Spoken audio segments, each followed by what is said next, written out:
My delusional girlfriend once mocked me and said, "I'd rather stay single forever than marry a guy in work boots." I looked at her calmly and replied, "Then stay single." 2 months later, she was jobless, humiliated, couch surfing, and begging for a second chance. Hey, Reddit. So, I never thought I'd be writing something like this, but let's just say I learned the hard way that some people only love the version of you they can show off. What came after that was pure chaos, lawsuits, lies, and karma doing what it does best. Buckle up, because this is a story about building something real after watching everything fake fall apart. I'm David, 37, male, a stonemason and custom home builder. I literally build houses for a living. I spend my days setting stone, measuring walls, and making other people's dream homes look like something straight out of a magazine. It's not glamorous, but it pays well. I've got a few properties, no debt, and a reputation for being the guy who doesn't cut corners. That's my thing, solid work, solid life, no nonsense. Then came Lisa, 32. She was polished, confident, and had that kind of presence that made everyone else in the room feel like background noise. Within a few months of dating, she moved in with me. I'm not the type to play guessing games. If someone's in my life, they're in it fully. So, I gave her a key, let her use my credit card for groceries, and told her to make herself at home. I wasn't worried. She seemed responsible, respected my work, and even pitched in with bills. I liked feeling like we were building something together. Around that time, she landed a job at some high-end skincare company downtown. Just a secretary gig, but you'd think she was running the whole empire from the way she talked about it. "It's not just skincare, David. It's luxury science," she said once, showing me a moisturizer that cost more than my truck's monthly insurance.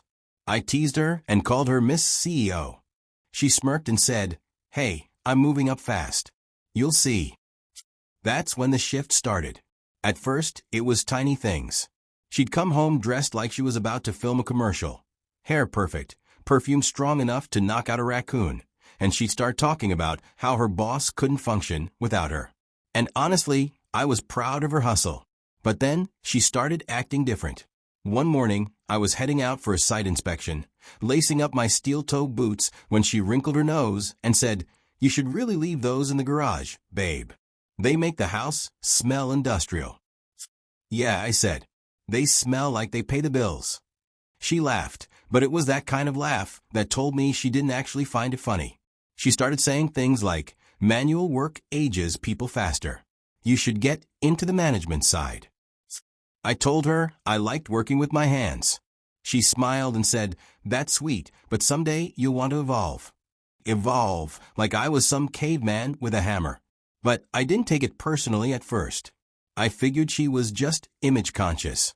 She'd started hanging out with her company's sales reps, girls who wore designer heels and carried handbags that could pay off a car loan. I figured she just wanted to fit in. I got it. I even encouraged her, told her to go for it. Dress nice.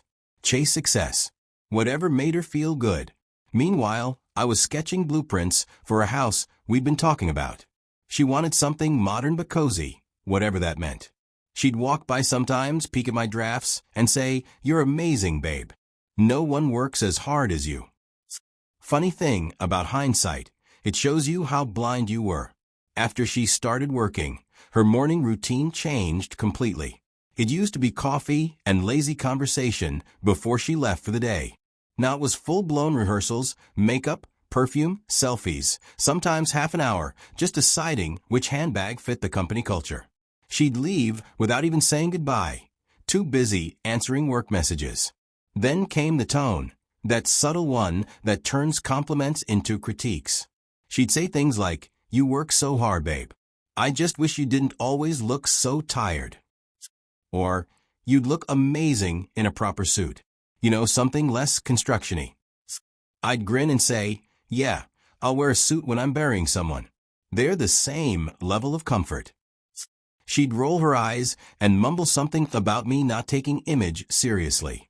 Still, I kept telling myself she meant well, that maybe she just wanted me to look my best. It's wild how entitlement hides behind good intentions. She wasn't malicious, not at first, at least not obviously. She just started carrying herself like she was above me. She'd tell her coworkers her boyfriend builds custom homes, but from the way she said it, you'd think I laid bricks for pocket change. I even caught her exaggerating about our company once. Like she had a stake in it. Looking back, that was the start of her delusion. Lisa wasn't trying to be a partner. She was trying to be seen as something bigger, and she was using me as the backdrop. And I was too busy drawing her dream home to notice I was building it for the wrong person. It started subtle, like one of those hairline cracks in concrete you barely notice until the whole wall gives. Lisa began rebranding me, as she called it. At first, I thought she was just being playful. "You know, babe," she'd say while brushing her hair in the mirror, "you should start calling yourself a developer. It sounds more high-end." I laughed. "High-end? Lisa, I literally lay stone with my own hands." She rolled her eyes. "Yeah, but it's about presentation. People respect developers. Masons sound like guys who fix sidewalks, right?" I said, "Because fixing sidewalks would be a tragedy." She smirked, that kind of smirk that told me she thought she was coaching me toward greatness. To her, everything was a performance. A few weeks later, she invited me to one of her company dinners. "Just a small thing," she said. "We're celebrating the new product launch." Translation: a bunch of people pretending their overpriced face cream was curing world hunger. Her coworkers were exactly what you'd expect, people who say, "Let's circle back in real life." I shook hands, made small talk, kept it simple. Things were going fine until one of the higher-ups asked, "Lisa, so what does your boyfriend do?" Without missing a beat, she said, "Oh, he's a real estate developer." I blinked. "Developer." I repeated, half laughing. "That's a fancy way to say I build stuff with my hands." The guy chuckled awkwardly. Lisa's smile froze, like she wanted to melt into the carpet. "Well," she said quickly, "he manages projects and does custom builds. It's basically the same thing." "Yeah," I said, "except developers usually sit in offices while I'm out there actually making things exist." The table laughed politely, but Lisa didn't. She gave me that sideways look, the kind that said, "Shut up before I throw this wine in your face." On the way home, she was quiet. And I knew that quiet, it wasn't sadness. It was annoyance, brewing like a storm. Sure enough, halfway through the drive, she sighed and said, "You could have just gone with it. You don't have to correct me every time I'm trying to make you sound good." "I sound fine," I said. "You're the one who seems embarrassed to say I work for a living." She crossed her arms. "That's not it. It's about perception. You're not just a laborer. You run a business. You're successful. I'm trying to elevate you." I chuckled. "I don't need elevating. I'm not an app update, Lisa." She groaned and looked out the window. "You're impossible." "Nah," I said, grinning. "I just like being real. You should try it sometime." She didn't talk for the rest of the ride. I honestly thought that was the end of it, but nope. That dinner kicked off her Fix David campaign. Suddenly, my perfectly fine truck was too rugged. My clothes were too plain. My job was too physical. She started sending me links to $300 shirts. "It's not about the price," she said. "It's about the image." "The image of what?" I asked. "A guy pretending to hate sweat?" She sighed. "You don't get it." "No, I do," I said. "You want a boyfriend who matches your imaginary lifestyle, not the one you're actually living." Her jaw tightened. "You're being dramatic." I grinned. "Yeah, that's your department." The more she tried to shape me, the more I leaned into being myself, mostly to annoy her. She once asked if I could park a little further from the restaurant, so her coworkers wouldn't see my truck. I said, "Sure." Then parked it right in front.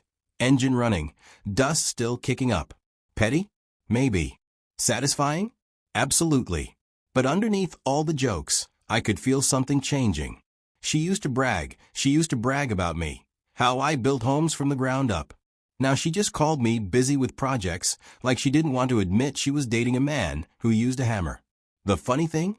The life she was ashamed of was the one paying for hers. I started watching her differently, every word, every fake laugh at someone else's joke. Every time she dropped a "we" when talking about my business, it was all theater. and I was just a prop she was polishing for her own show. So I smiled, stayed calm, and kept building, but not for her anymore.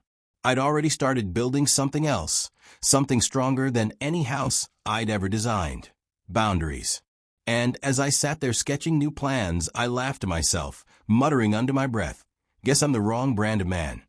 A week later, Lisa's best friend Sarah got married.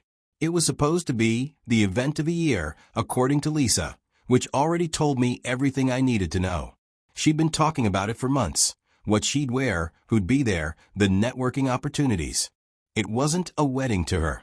It was a red carpet moment. "Don't wear those," she said that morning, pointing at them like they were toxic waste. "Lisa," I said, tying the laces. "They're new. I literally bought them yesterday." "They're still boots, right?" I said, standing up. "And I'm still me." She rolled her eyes so hard I thought she'd strained something, but she didn't argue further. Probably didn't want to risk me making a scene before her big day. Not her wedding, mind you, Sarah's. But you wouldn't know it from how Lisa acted. The ceremony was massive.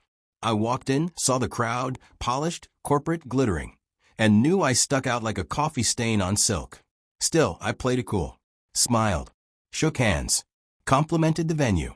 I've worked on mansions smaller than that place, but I didn't say a word. I was there for Lisa, not to flex. She, on the other hand, was in full performance mode, laughing too loud, smiling too wide, constantly checking her reflection in her phone. You'd think she was auditioning for a commercial. When dinner started, we sat at a round table with a few of her old college friends and their spouses. The conversation was exactly what I expected: careers, vacations, whose kid got into what private school. I just listened, throwing in a comment here and there. Nothing fancy. Then it happened. One of the husbands, I think his name was Mark, looked at Lisa and said, "So you two been together a while now, huh? When's the big day?"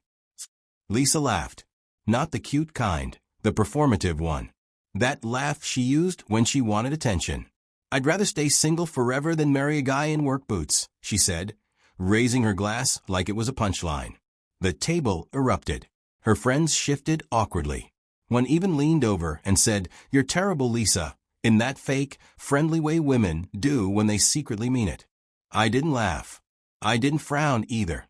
I just sat there still, drink in hand, watching her bask in her own arrogance. She looked at me like she expected me to play along, maybe make a self-deprecating joke. Instead, I smiled slowly and said, "Good thing then. Wouldn't want you to scuff your heels stepping into a real life." The table went dead silent. One guy coughed. Lisa's smile froze mid-expression. I finished my drink, set the glass down, and stood up. "Y'all have a great night," I said casually. "Beautiful wedding, by the way." And I walked out. No yelling, no dramatics. Just done. As I crossed the ballroom, I heard her call after me. "David, what the hell are you doing?" But I didn't stop. I just kept walking. Halfway down the road, my phone started lighting up. Texts from Lisa one after another. "Are you serious right now? You're embarrassing me." "It was a joke, David. You're being dramatic. You could have handled that better instead of walking out like a child." I didn't respond. Just turned the phone face down on the passenger seat. By the time I got home, I'd already made up my mind. I was done. Not need space done. Not we should talk later done. I mean officially, emotionally, spiritually done. You can fix a crack in a wall. You can't fix rot. Lisa wasn't a bad person. She was just the kind who measures value by how others perceive you. And I wasn't going to be her accessory anymore. I grabbed my duffel bag, tossed in a few clothes, and drove out to my cabin in the hills. The same cabin I built myself 10 years ago when I started my company. No fancy furniture, no decorations, just quiet. Lisa didn't want a partner. She wanted a prop, someone to stand next to her and make her look more successful. And maybe for a while, I played the part well. The next morning, my phone was still blowing up, voicemails, texts, missed calls. She'd gone from defensive to desperate. "Please just call me back." It wasn't overreacting. It was waking up. I guessed to her, the biggest crime wasn't being disrespected. It was losing face. Lisa could keep her social ladder. I'd keep my foundation. and for the first time in months, I actually liked what I was building. The next morning, I woke up with zero emotion, just clarity. For the first time in that entire relationship, I wasn't trying to figure out what she meant or how to fix things. I knew exactly what needed to be done. I made 3 calls before breakfast. First, my lawyer. "Hey Terry," I said casually, sipping coffee. "Need you to update the file. Remove Lisa from all access cards, utilities, the works." He paused. "You sure you want to do this now?" "Already did it in my head last night," I said. Second, the bank. Restricted the shared account. I'd opened it months ago for couple expenses. Apparently, her definition of couple expenses included $400 skincare serums and overpriced brunches. No yelling. No pettiness. Just surgical precision. By noon, I drove back to the house. Lisa was at work pretending to be the company's next CEO, so I had time. I walked through the place once. Every room, every wall, every corner we'd picked paint for. Funny how empty a house feels when the illusion of love fades. I grabbed a notepad and wrote a short letter. Straightforward. No emotion. Just facts. "Lisa, utilities stay on for 30 days. Don't turn my kindness into a shopping spree. Credit cards are deactivated. My lawyer's contact is below for any questions. Best of luck finding what you're looking for. David Short." Clean. Cold, maybe, but necessary. I left it on the kitchen counter beside her favorite mug, the one that said Boss Babe. The irony almost made me smile. Then I walked to my office, opened the safe, and stared at the custom ring I'd spent weeks designing. It was perfect, sleek, elegant, built for the version of Lisa I thought existed. I shut the box, locked it away, and didn't look back. By the time she got home that evening, I was long gone. That's when the calls started. At first, it was the usual. "David, please call me back. You can't just leave like that. We need to talk. You're overreacting." It was a joke. Then, the tone shifted. "You're being dramatic. You can't kick me out over a little joke." Wow. So, you can't handle a woman with class? I ignored them all.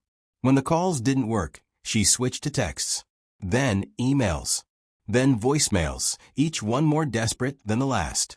By day 3, she'd gone full PR mode. Lisa posted a long status on her social media, something like, "Sometimes people just can't keep up with your growth.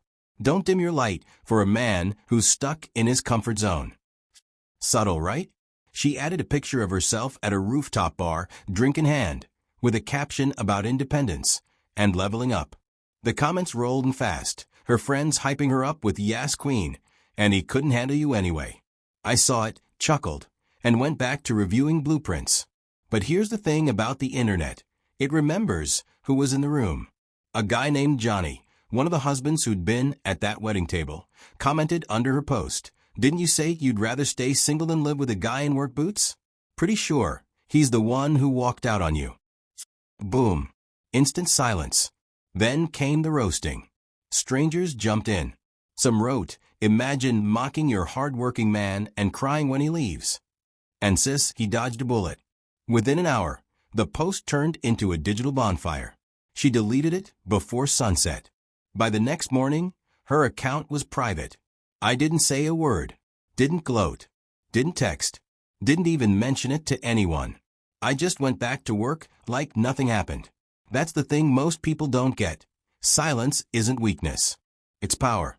You don't need to argue when the truth's already playing out on a public stage. Lisa, on the other hand, couldn't stand the silence. She needed noise, validation, drama. My calmness drove her. Lisa's silence drove her insane.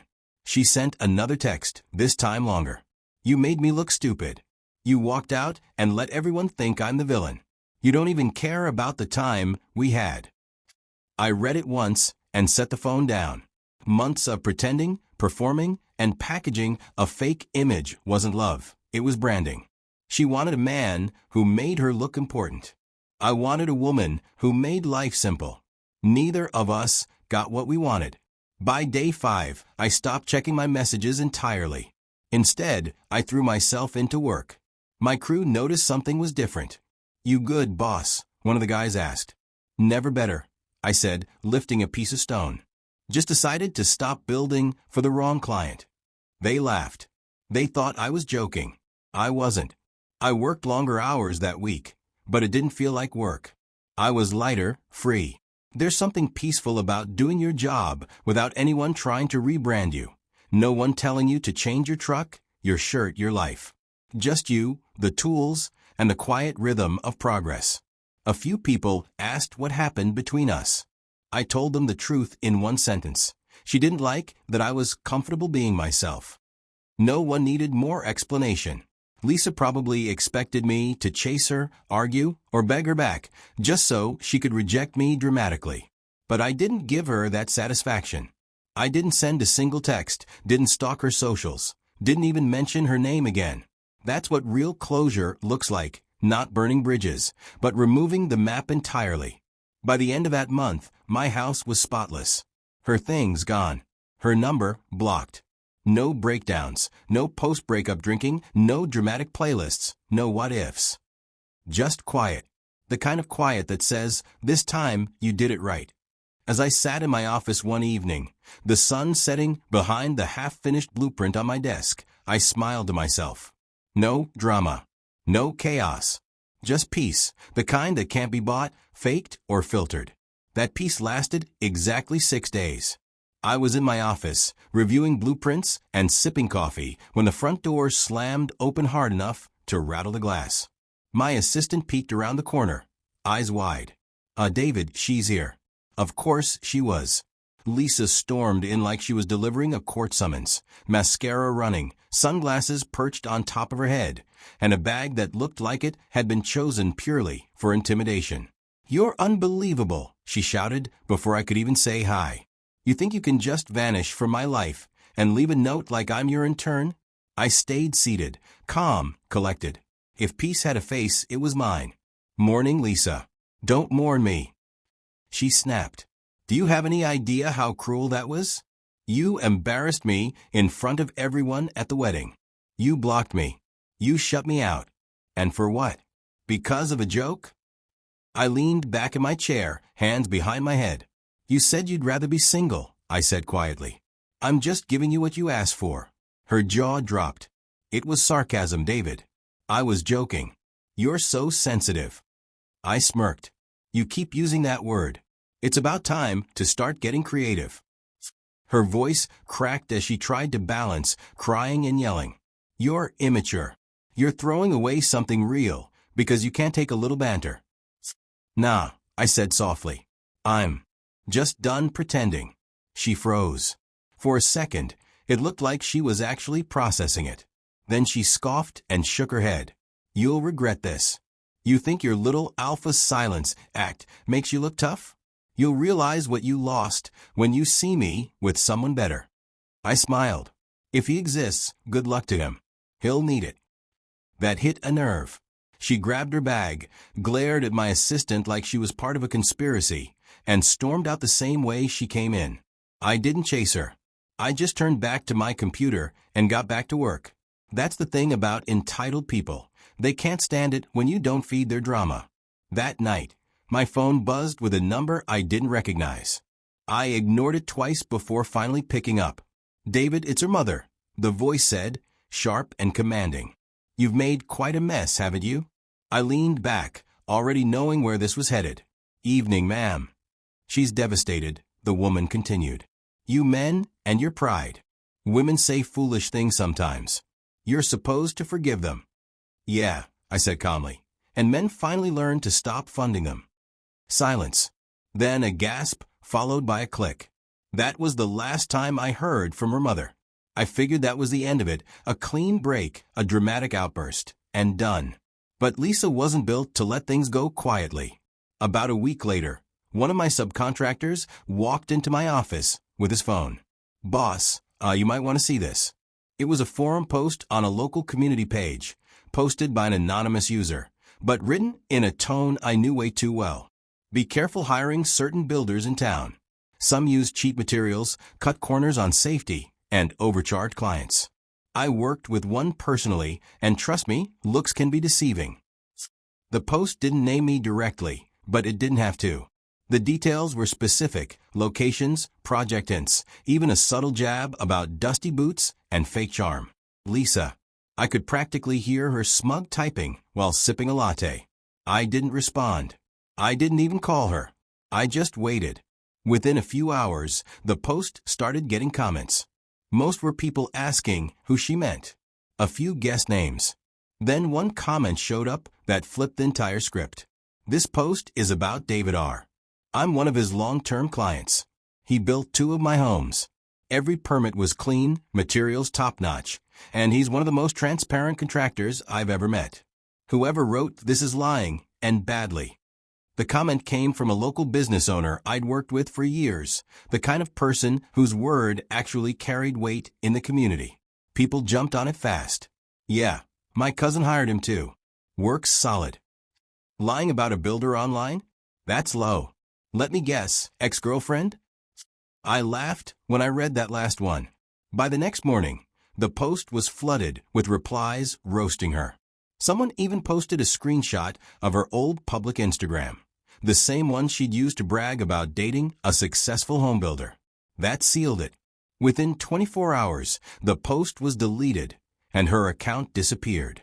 Word travels fast in small towns, especially when you try to smear someone who literally built half of it. A few days later, one of my suppliers called.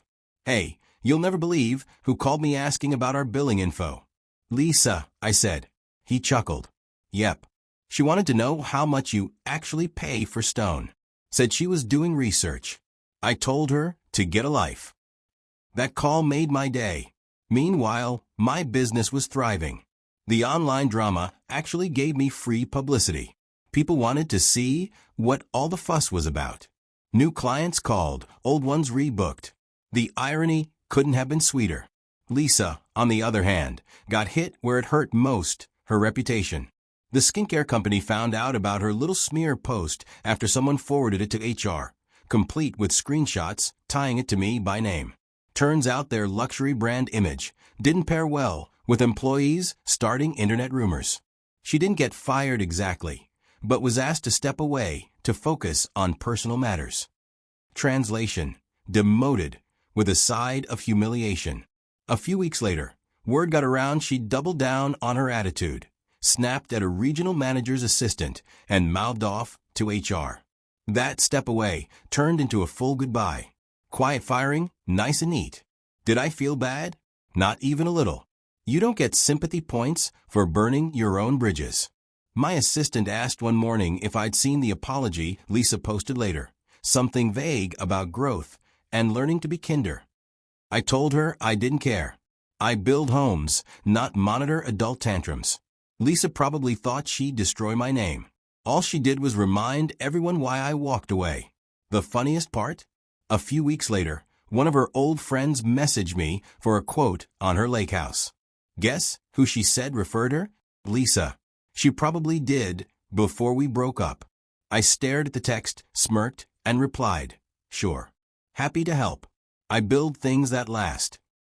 It felt poetic, building something for a friend of the woman who tried to destroy me. Life has a weird sense of humor like that. I figured that was the final punchline.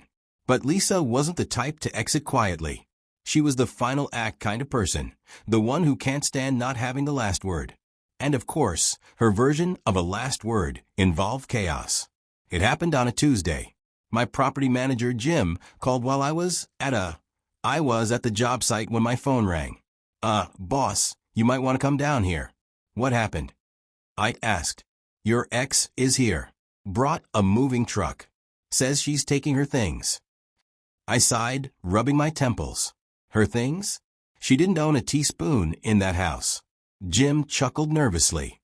Well, she's trying to take the couch, the dining set, and, the TV.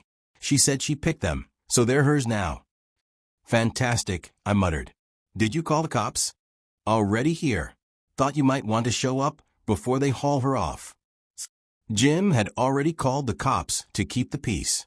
By the time I pulled into the driveway, 2 officers were standing by the door. Lisa was right there between them and the moving truck. David, she said sharply. This is ridiculous. I have every right to my things. Your things? I asked. You mean the stuff I paid for? She lifted her chin. I lived here. I contributed to this home. That makes it partly mine. I grinned. Oh yeah? How many bricks did you lay? How many invoices did you pay? I'll wait. Don't be condescending, she snapped. I'm not leaving without what's mine. One of the officers asked for her paperwork. She had none. No lease, no name on the deed, no receipts, nothing. I'd kept everything under my business and personal accounts from day one. Legally, she had zero standing. The officer sighed. Ma'am, without proof of ownership or a rental agreement, this isn't your property. Lisa turned red. This is harassment. The officers asked her to step aside while they reviewed her paperwork, or lack thereof. 10 minutes later, they politely told her she had no legal standing. You can take your personal belongings, one of them said, but the furniture stays. Her eyes darted toward me, full of venom. You're going to regret this. I smiled. Already don't. She left eventually. No couch, no TV, no dignity. 2 days later, my lawyer called. You'll love this, he said. She's filing a claim for partnership rights. Says she contributed emotionally and should be compensated for that. I laughed so hard I had to put the phone down. Emotionally? Is that billable now? Apparently she thinks it is. But don't worry, we're sending proof she declined joint ownership last year. The emails you forwarded me, the ones where she said she didn't want the hassle of paperwork, they end the case before it starts. Sure enough, the claim was dropped within a week. Not even a court date. I thought that was the end of it. Then karma decided to serve dessert. I heard from a mutual acquaintance that Lisa's company had let her go, quietly, but permanently. Turns out her executive persona finally caught up with her. The final straw came when she tried to boss around a regional manager's assistant. Word spread. HR got involved, and just like that, she was out. Fired. The luxury skincare queen was back to square one. I didn't find joy in it exactly. But I won't lie, I smirked. Sometimes life hands out justice better than any argument ever could. A week later, I ran into her sister, Emma, at a local hardware store. She spotted me near the register and walked over cautiously. Hey, David. Emma, I said, nodding. Didn't expect to see you here. She gave me a small, sheepish smile. Yeah. Well, guess who's back on my couch? I raised an eyebrow. Let me guess. She nodded. She's a mess. Lost her job. Apartment's too expensive. Her friends stopped talking to her after the rumor thing blew up. She's been crying nonstop. I replied, she did that herself. Emma sighed. You're not wrong. Honestly, I tried to warn her. She was always like this. Like what? I asked. Delusional, she said quietly. Always chasing some status. Always acting like she was above everyone. She used to call you her manual labor phase. I couldn't help but laugh. Manual labor phase, huh? Guess the manual labor built more than her career. Emma cracked a smile despite herself. She's still blaming everyone else, you, her boss, the economy, the alignment of the stars. Take your pick. I shrugged. Accountability is heavy. Hard to carry when you're allergic to effort. She snorted, then stopped herself. I probably shouldn't be laughing. It's fine, I said. You're allowed to find it funny. I sure do. We chatted a few more minutes before parting ways. As I walked out, I realized I didn't feel bitterness. No satisfaction, no gloating, just calm. She'd written her own ending, and I didn't even have to lift a pen. No bitterness. No regrets. Just quiet satisfaction. The kind you earn, not post about. Months later, I was finishing up the new house I designed. The one that was supposed to be ours. Except now, it was entirely mine. Every inch of it was built the way I wanted. Thick stone walls, wide open windows that let the morning light spill in. A space that actually breathed instead of posing. It sat on a hill overlooking the valley. Quiet. Solid. Timeless. Every nail, every beam, every slab of stone had my fingerprints on it. No designer nonsense, no Pinterest boards, no make it brighter suggestions. Just function, craftsmanship, and peace. The guys on my crew joked that I was treating this project like therapy. They weren't wrong. It was the cleanest kind of therapy there is, the kind that ends with something permanent. By the time the last wall was done, I'd already moved a few things in. A coffee table I built myself. A couch that didn't squeak. My favorite chair by the fireplace. The house wasn't just standing, it felt alive. Then one afternoon, while I was fixing up the stone trim near the entrance, I saw a familiar car pull up. Lisa, of course. She got out wearing oversized sunglasses and a look that screamed, "I haven't learned a damn thing." Her hair was tied up, makeup layered thick, but she looked rough, like someone who'd been chasing closure and only finding walls. "Wow," she said, scanning the house. "So this is it, huh? The one you were designing for us?" I didn't even look up from the trowel. "Correction, the one I built.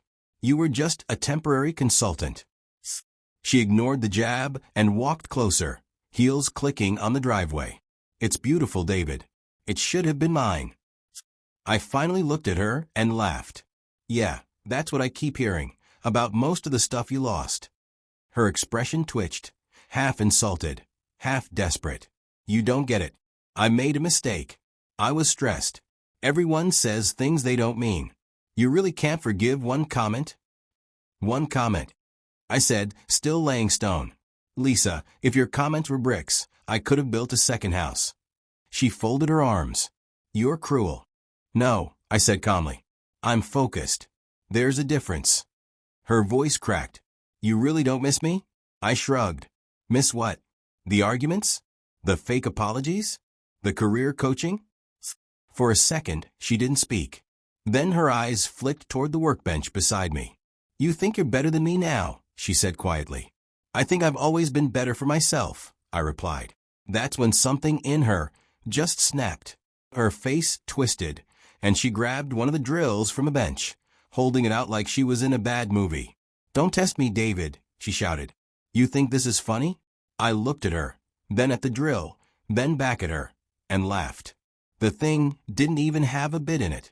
Just an empty chuck and a dying battery, light, blinking red. "Lisa," I said, half smiling, "you're threatening me with a glorified paperweight." "Shut up," she yelled, hands shaking. "You ruined everything." I stood up straight, completely calm. "You've got 3 seconds to put that down and get off my property before the cops finish the job you started a month ago." She froze. I started counting. 3, 2. Before I even got to 1, she dropped the drill and backed away. "Fine," she snapped. "You'll regret this. You'll realize what you lost." "Already did," I said. "It was peace. And I got it back." She stomped off, muttering something about what could have been, then sped off in that same car, probably overdue for payments. I picked up the drill, set it back on the bench, and went back to work. The air was quiet again, just the sound of wind moving through the open frame. Lisa had tried to build a life out of appearances. I built mine out of stone. One crumbled the second it was tested. The other would outlast both of us. I didn't tell anyone about the drill incident. Didn't need to. Some stories are just lessons in disguise. She was the reminder I needed, that not everyone deserves to live in the house you're building. And as the sky dimmed and the first lights came on inside, I realized something simple. Peace isn't found in someone's arms. It's built brick by brick. When you finally stop handing your tools to the wrong person. YouTube just dropped this new hype feature. If you're hooked on this story, smash that hype button. It tells YouTube, this video deserves to blow up.